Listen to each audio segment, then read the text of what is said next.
Good Monday, everyone. I'm Cyrus Webb, and welcome to Conversation Daily News. Glad you all could be with us. Well, it's a brand new day. It's a brand new week, which means it's a brand new opportunity for you to do something amazing, and it all begins today. This week also marks the beginning of my 8th anniversary hosting Conversations Daily News, so I definitely thank all of you for being able to join us here for our broadcast. It definitely means a lot. We, of course, have your news headlines coming up on this Monday. We have a message from my book, Words I Choose to Live By, and in today's Entertainment Spotlight, you guys are being part of my conversation with author Tina Siemens. You guys know her from books like Seminole, Some People Never Give Up, as well as The Little Sandals That Could. We'll be talking about her family's history today. Enjoy our broadcast.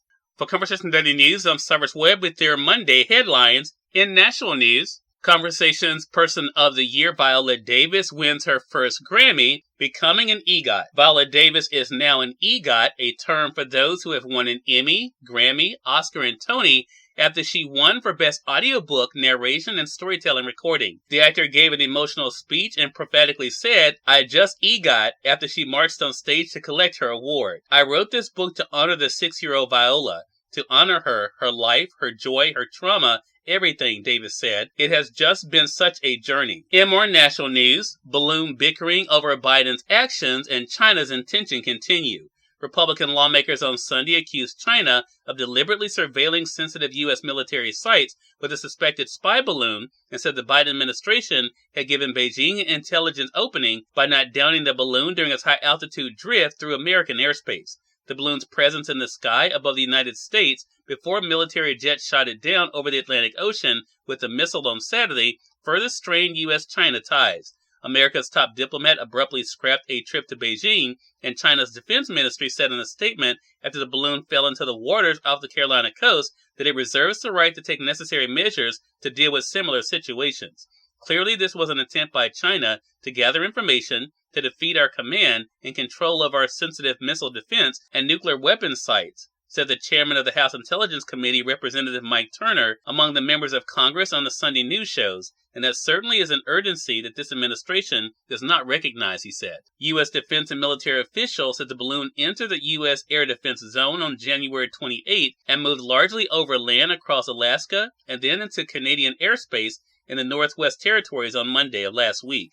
It crossed back into U.S. territory over northern Idaho on Tuesday, the day the White House said President Joe Biden was first briefed on it. In more national news, U.S. officials offer Congress briefing on Trump and Biden papers. U.S. officials have offered to brief congressional leaders on their investigation into the classified documents found at former President Donald Trump's Florida residence, as well as President Joe Biden's Delaware home and former private office, people familiar with the matter said on Sunday. A briefing could come as soon as this week, but it may not meet demands from lawmakers who want to review the documents taken not just from Mar-a-Lago, but also from the locations belonging to Biden in the Indiana home of the former Vice President Mike Pence. 6 months after federal agents first conducted an unprecedented search of a former president's home for classified documents, the White House faces bipartisan pressure to share what it found with lawmakers who say they are concerned about the potential damage to national security and intelligence sources. Separate special counsels are investigating the documents found in the possession of both Trump and Biden. In business news, Wall Street rally hits wall of hot jobs, cold earnings data.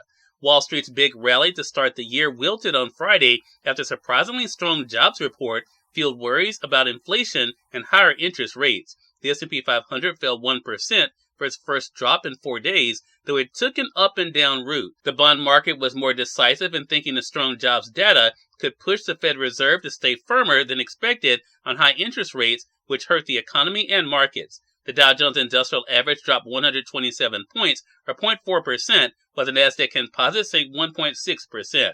The market already looked like it was set to weaken coming into the day before the jolting jobs report dropped. Late on Thursday of last week, several big tech companies among Wall Street's most influential reported weaker profit for the latest quarter than analysts expected.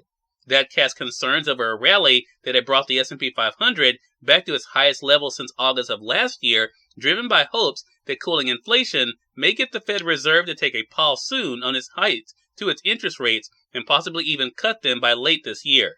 Then came the jobs report on Friday, which showed employers created a net 517,000 jobs last month, That was way above the 185,000 that economists expected, and a sharp acceleration from December 2022's 260,000 jobs. And finally, in entertainment news, Knock at the Cabin knocks off Avatar at the box office. For the first time in almost 2 months, the box office doesn't belong to blue people. After 7 weeks as a top film in theaters, Avatar: The Way of Water was finally knocked out of the #1 spot by the M. Night Shyamalan thriller Knock at the Cabin and the comedy 80 for Brady. Knock at the Cabin, a home invasion horror film, dethroned James Cameron 3D sci-fi epic with $14 million in ticket sales at U.S. and Canadian theaters, according to studio estimates on Sunday. That made the top 5 movies over the weekend. Number 1, Knock at the Cabin with $14 million.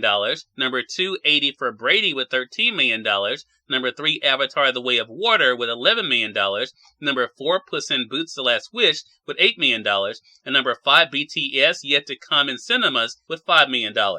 Cyrus Webb, Conversations Daily News. It's now time for a message from my book, Words I Choose to Live By. Enjoy. I'm Cyrus Webb, and welcome to Monday's episode of Words I Choose to Live By. Approach today with the attitude that you will get some things right as well as some things wrong. Throughout it all, look at every experience as a lesson that will bring you closer to the person you were meant to be. Have an amazing Monday. We are part of my conversation coming up with author Tina Siemens in today's Entertainment Spotlight. Stay with us, you're listening to Conversation Daily News. For Conversation Daily News, I'm Cyrus Webb with Entertainment Spotlight. Author Tina Siemens joined me on Conversations Live, the radio show, to talk about what it's been like for her to share her own family history with others through her books. Here's a bit of our conversation. Tina, thank you again for the time. Really appreciate it. Thank you, Cyrus, for having me on. It's always a privilege. I really Hey, look, the pleasure's definitely all mine. I always enjoy our conversations. I want to just talk about this continued journey for you, Tina, because every time we talk, I learn something new about you last week that we're going to talk briefly about here, and that is how you're preserving history in general. But I want to ask you, what has it been like for you to be able to share your own family's history with the world, Tina, and to see the way that people are connecting with something so personal for you? It is definitely a privilege, but at the same time also a burning desire for me to have people just hopefully open them up to just a little bit of what is my history, where am I coming from? So every live human being today has a history. Yesterday was history in the making. So a quote from David G. Rempel, he was a historian, and he said, some people are trying to hold on to the good old ways of our fathers, insisting on holding on firmly to the past without even knowing what the past really was. So for me to be able to look back where I've come from, it helps me live today and then also project it into the future. How can we make choices today that will benefit us tomorrow? Have you always understood the bigger picture when it comes to the importance of history? It was a learning curve for me because there was not in my realm growing up the first couple of years in Chihuahua, Mexico, and then immigrating to Texas. Of course, many years were lost just trying to survive and to learn a new language and learn a new way. Cyrus Webb, Conversations Daily News. We thank you all for tuning into this edition of Conversation Daily News. But that's on tomorrow's more news, message from my book, Words I Choose to Live By, and of course, your Entertainment Spotlight. Until then, I'm your host, Cyrus Webb, saying as always, enjoy your day, enjoy your life, enjoy your world. Thank you all for choosing Conversation Daily News today. Now let's go make it a great one.